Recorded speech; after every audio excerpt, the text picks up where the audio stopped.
네, 안녕하세요. 드디어 마지막입니다. 긴 시간 동안 테크니컬한 발표들을 들으시느라고 되게 고생 많으셨어요. 저는 그 삼성 리서치의 시큐리티 앤 프라이버시 팀의 시큐리티 어시어런스 랩의 시큐리티 어세스먼트 파트에서 일을 하고 있는 이기택입니다.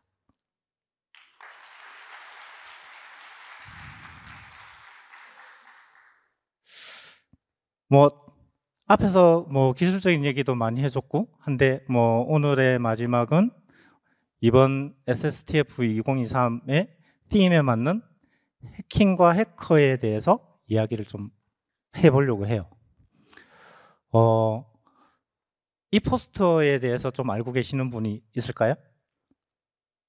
이 포스터는 95년 해커스라는 영화의 포스터입니다. 네. 안젤리나 졸리님께서 해커의 위대함을 알고 95년도에 이 영화에 출연을 해주셨죠. 어마무시한 해커로 이 영화에서 출연을 하셨습니다. 대부분의 이 영화를 본 사람들은 나도 해킹을 하고 싶어, 해커가 되고 싶어 라고 하는 그런 열정을 좀 가지게 되었고 저도 그 중에 한 사람이었어요. 자, 그러면 해커가 뭔지 좀 볼까요? 우리나라 국립어학원은 모든 것을 다 정의를 잘 해주고 있습니다. 해커가 무엇이냐? 일단 오포기로는 하커가 있습니다. 하커라고 부르시면 안 돼요. 해커입니다. 첫 번째 의미로는 조금 나쁜 말이죠. 통신망 따위를 통해서 다른 사람의 컴퓨터에 무단 침입하여 데이터와 프로그램을 없애는 사람. 이거는 해커라고 정의하기보다는 오히려 크래커라고 정의를 하는 게 맞는 것 같아요.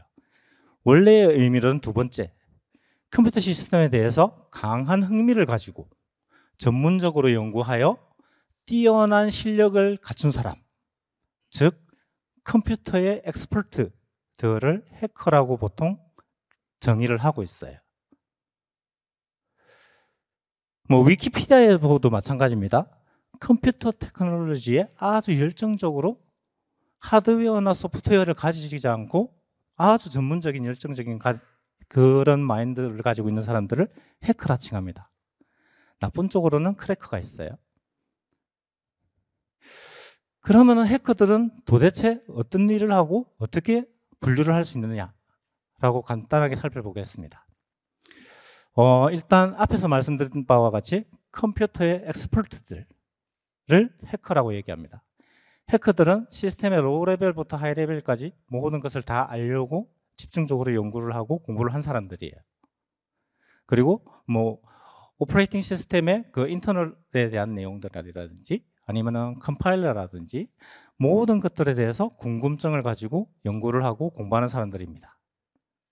여기 계신 많은 분들도 그런 해커들의 길을 가고 계신 걸로 알고 있어요. 그리고 시큐리티 리서처들도 해커에 포함이 될 수가 있어요.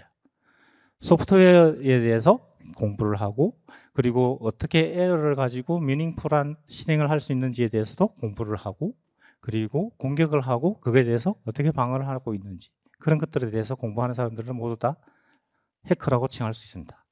특히 조금 중요하게 생각되는 부분이 리버스 엔지니어링이고 누군가가 만들어 놓은 것을 하나하나 뜯어서 자기가 이해할 수 있는 형태로 그 해석을 할 수 있는 사람들을 해커라고 칭할 수 있습니다.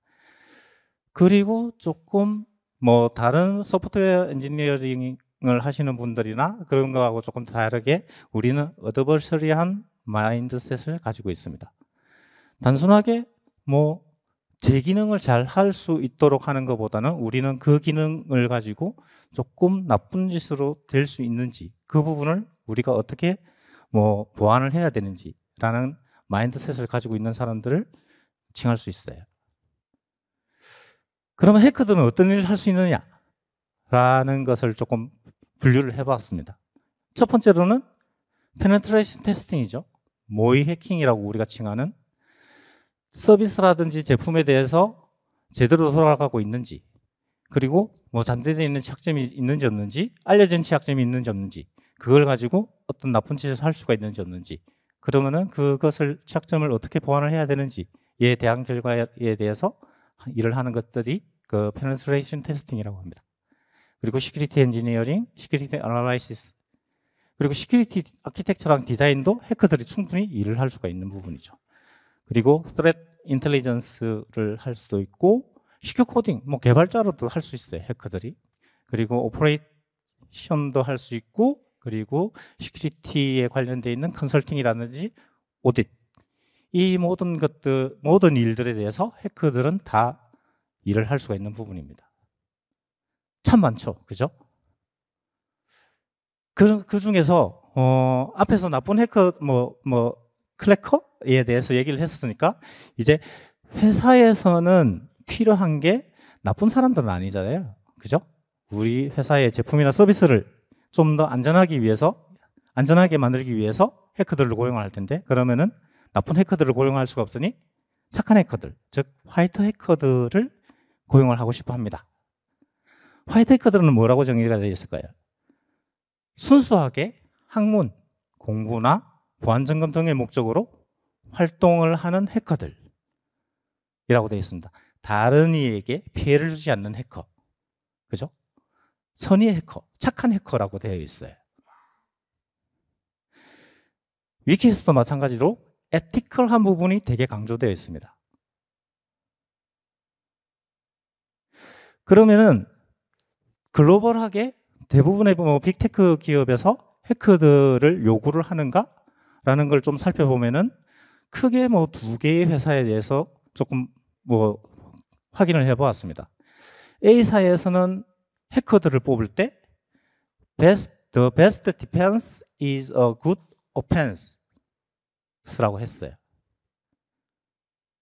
가장 최고의 방어는 좋은 공격이다 라고 해서 그 자기들의 그 요구사항들을 적어놨고요. 그리고 G사에서는 Creating safe and secure product for everyone is the top priority 라고 되어 있어요. 안전하고 보안이 강화되어 있는 제품을 모든 사람들에게 제공하기 위해서 탑 프라이어티를 보안을 가지고 가고 있다 라고 하고 그거에 대해서 요구사항들을 적어놨습니다. 이처럼 많은 빅테크에서도 해커들을 많이 고용을 하려고 하고 있고 해커들을 양성하기 위해서 꾸준하게 노력을 하고 있습니다. 우리 회사에서도 마찬가지예요. 삼성 리서치에서도. 그럼 삼성 리서치에서는 해커들이 어떤 일을 하고 있느냐라는 것을 보면은 저희는 일단 시큐리티 어세스먼트를 하고 있습니다. 제품이나 서비스에 대해서 보안 점검을 하고 알려진 취약점이나 잠재적인 취약점이 존재를 하는지 안 하는지를 다른 나쁜 해커들이 찾기 전에 저희가 선별적으로 찾아서 그거를 빨리 조치를 하여서 고객들에게 조금 더 안전한 제품과 서비스를 제공하기 위해서 노력을 하는 일입니다. 그리고 페네트레이션 테스팅과 레드팀을 하고 있어요. 그리고 오펜시브 시큐리티 리서치도 하고 있습니다. 하나의 취약점만 찾아서 그 취약점만 조치를 한다 손 치더라도 다른 잠재적인 취약점이 존재를 하지 않는다는 보장이 없기 때문에 그와 유사한 취약점이 존재하는지 안 하는지를 연구를 하고 있는 베리언트 애널라이시스를 하고 있고요. 그리고 조금 더 나은 인터넷 세상을 위해서 오픈 소스에 대한 버그 헌팅도 우리는 활동을 하고 있습니다. 그리고 오늘과 같이 SSTF나 해커스 플레이그라운드와 같은 시큐리티 이벤트도 저희가 오르가나이즈 하고 있고요. 그리고 CTF도 운영을 하고 CTF에서도 CTF를 많이 참여하고 있습니다. 해커들이 일을 하는 부분에 대해서 정해져 있는 정적으로 고정되어 있는 것 같지만은 자꾸 이거는 세상에 따라서 변하고 있는 것 같아요. 맨 처음에는 블루팀으로 해서 디펜스가 강조되어 있는 부분에 대해서 해커들이 활동을 했다라고 하면은 그 다음은 레드팀으로 해서 오펜시브 시큐리티 리서치가 조금 강조된 일로 하게 됩니다.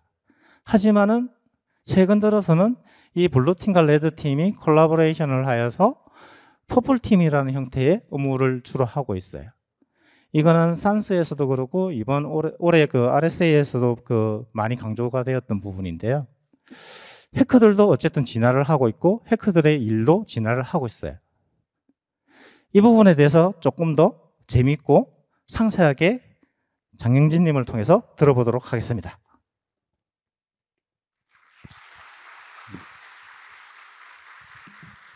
네, 이기택님 좋은 발표 감사드립니다. 하이레벨하게 잘 정리해 주셨는데요. 앞으로는 제가 이제 해커들을 회사에서 이제 고용을 하고 쓰게 된 약간 역사 비슷한 거에 대해서 설명을 해드리고 앞으로 이제 해커와 회사가 어떤 일들을 더 할 수 있는지 그런 비전을 보여드리도록 하겠습니다. 해커를 회사가 고용하게 된 결정적인 사건이 하나 있는데요. 아마 30대 이상이신 분들은 아마 다 아실 것 같은데요. 여기 나온 화면에 이런 윈도우 XP에 나오는 1분 카운트다운이 되고 리셋이 되거나 그리고 2003년 1월 25일에 우리나라 전체 인터넷이 다운되는 상황이 나옵니다. 이게 뭐 때문에 발생한 거냐면은 들어보셨을지 모르겠지만 뭐 코드 레드, 님다, 슬래머, 블래스터 이런 바이러스들이 있었는데요. 이 바이러스들이 쫙쫙 퍼지면서 인터넷 전체를 다운시켜 버린 거예요. 근데 이게 되게 불행하지만 시큐리티적으로 재밌었던 사건이었던 게 제가 제일 오른쪽에 이렇게 나열한 게 저게 2002년 유즈닉 시큐리티 학계에서 발표된 논문이에요.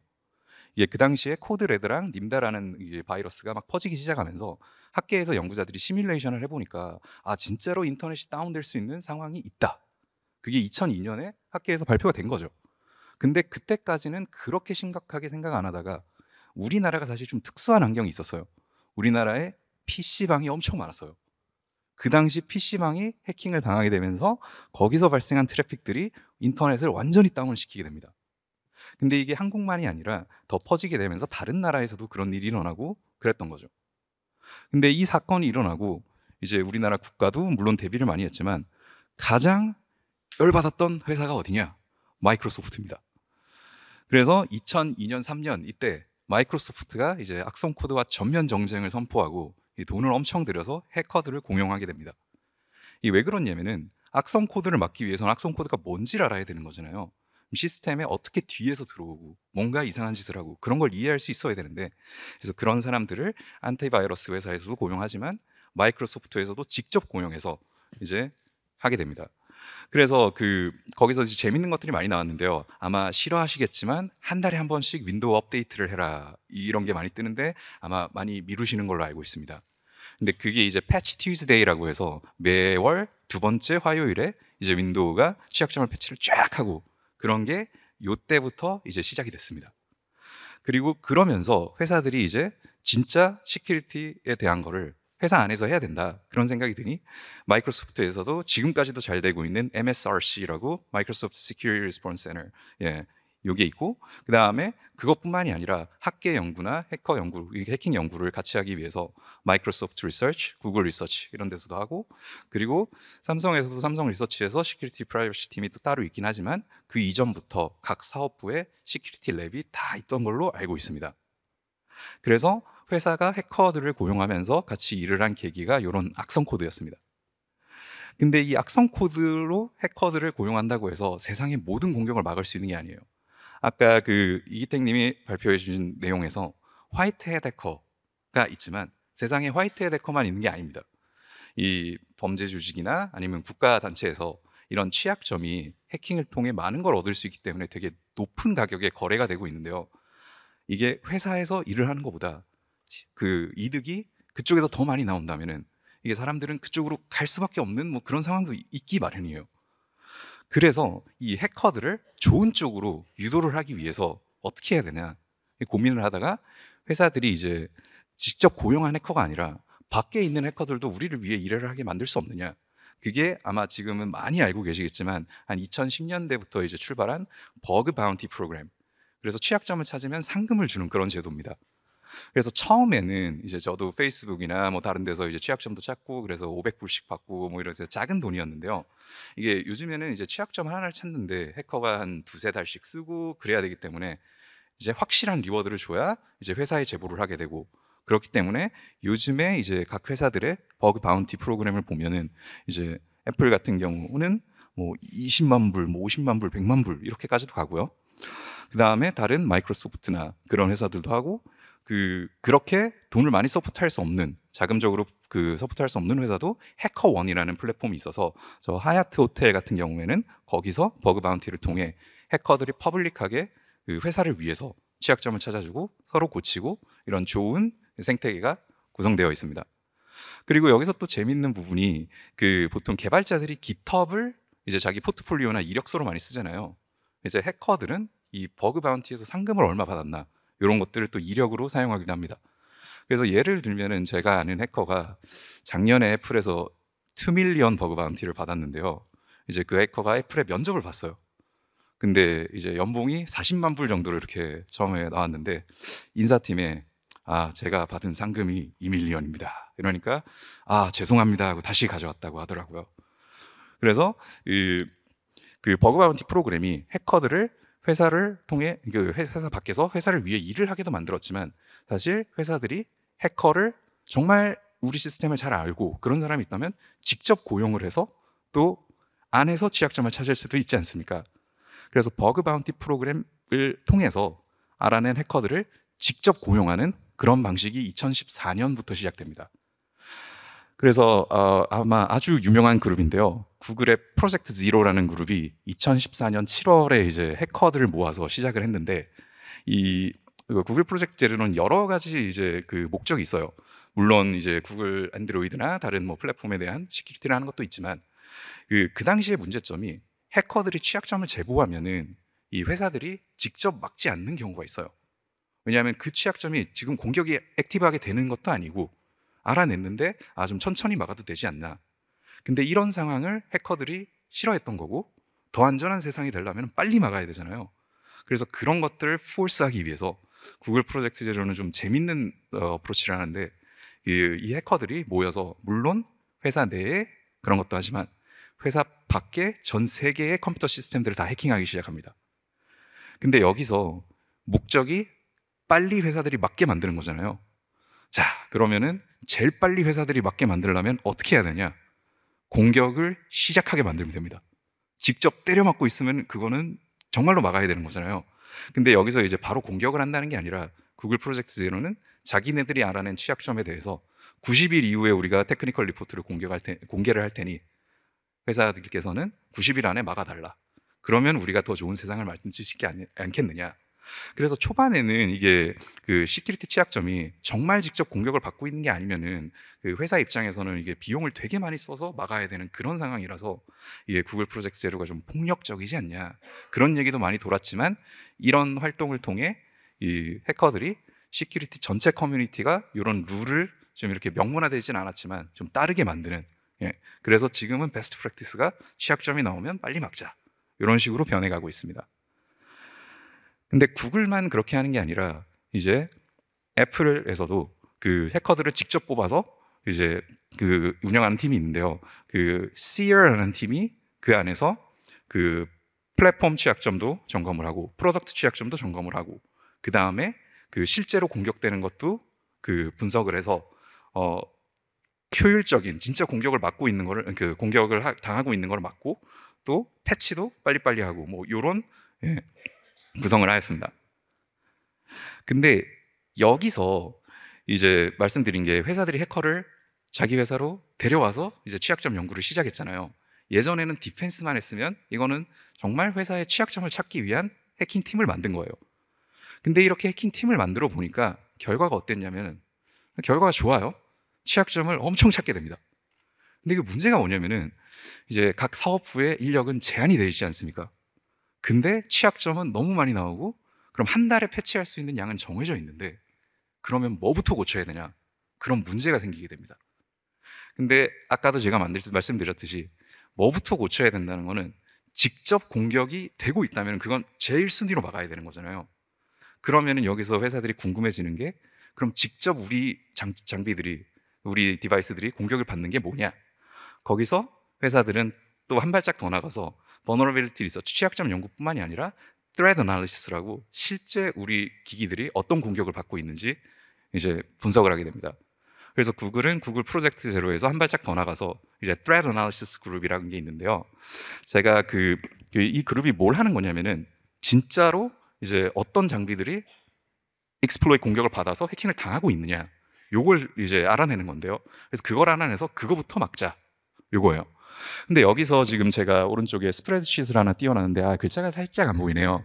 이게 아마 구글 트레드 어나리시스 그룹의 뭐 인더 와일드 리스트라고 찾으면 나오는데요.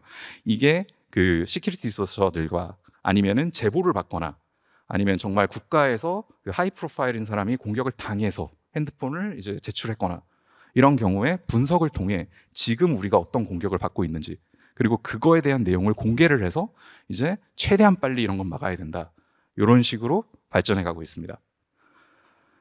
그리고 또 다른 사례를 하나 말씀드리고 싶은데요. 그 애플의 사례 중 하나인데, 더 시티즌 랩이라고 캐나다의 토론토에 있는 랩인데, 그 정말 그 인류의 시큐리티와 프라이버시를 위해서 이제 그 일을 하는 단체가 있는데요. 그 단체에서 주로 하는 활동이 정치적으로 탄압을 받거나 그 사회 활동가들, 그런 사람들의 프라이버시를 이제 보호해주는, 그래서 메신저 시큐리티와 휴대폰 이제 그 시큐리티를 되게 신경을 쓰는 그런 단체가 있습니다. 근데 그 단체에서 이 제일 왼쪽의 그림은 이 멕시코에서 사회 활동을 하는 사람인데, 이 사람들이 해킹을 당해서 시티즌 랩에 제보를 한 거예요. 그러니까 알고 보니 그 NSO 그룹이라고 이제 사이버 무기를 만드는 회사인데요. 그 회사에서 만든 사이버 무기가 2022년부터 지금까지 제로 클릭 익스플로이트라고, 그 우리 사용자는 아무것도 모르는 상태에서 해킹을 당하고 모든 자료를 탈취당하게 되는, 그런 공격을 당한 이제 사건이 있었던 거예요. 그래서 이런 시티즌 랩이 아이폰에서 그걸 감지를 했다. 그러면은 애플의 해커들과 함께 일을 하는데요. 아이폰 쓰시는 분들 중에 최근에 업데이트 중에 Rapid Security Response라고 들어보신 적 있나요? 그게 이제 일반 패치랑은 다르게, 보통 일반 패치는 한 달에서 두세 달까지도 걸리고 취약점의 프라이어리티에 따라서 정말 몇 달 뒤에 막히는 것도 있어요. 근데 이 Rapid Security Response는 직접 이 공격을 받는 취약점을 발견한 상태면은 우리 최대한 빨리 막아야 된다. 그래서 빠르면은 이틀 아니면 일주일 만에 패치를 만들어가지고 릴리즈하고 정말 사람들을 안전하게 만들자, 이런 쪽으로 가고 있고요. 그리고 진짜로 공격되는 패턴을 보니까 우리가 좀 더 안전한 모드를 만들어야겠다. 그래서 애플에서는 락다운 모드라는 걸 만들었는데, 이걸 켜면은 사실 그 웹브라우저에서 just in time 컴필레이션도 안 돼서 되게 느리고 뭐 동영상도 좀 안 틀어지고 그런 게 있는데, 이제 기능을 제거하게 되면서 시큐리티를 높이는 뭐 그런 솔루션입니다. 그래서 불편하더라도 정말 시큐리티가 필요하면 이제 쓰게 되는 건데요. 거기서 실제로 락다운 모드가 공격을 막은 이제 사례가 이제 이 사례가 돼서 해커와 이제 사회 단체와 같이 함께 일을 하면서 이제 회사에서 정말 고객을 보호할 수 있는 그런 사례가 이 사례로 이제 알려지고 있습니다.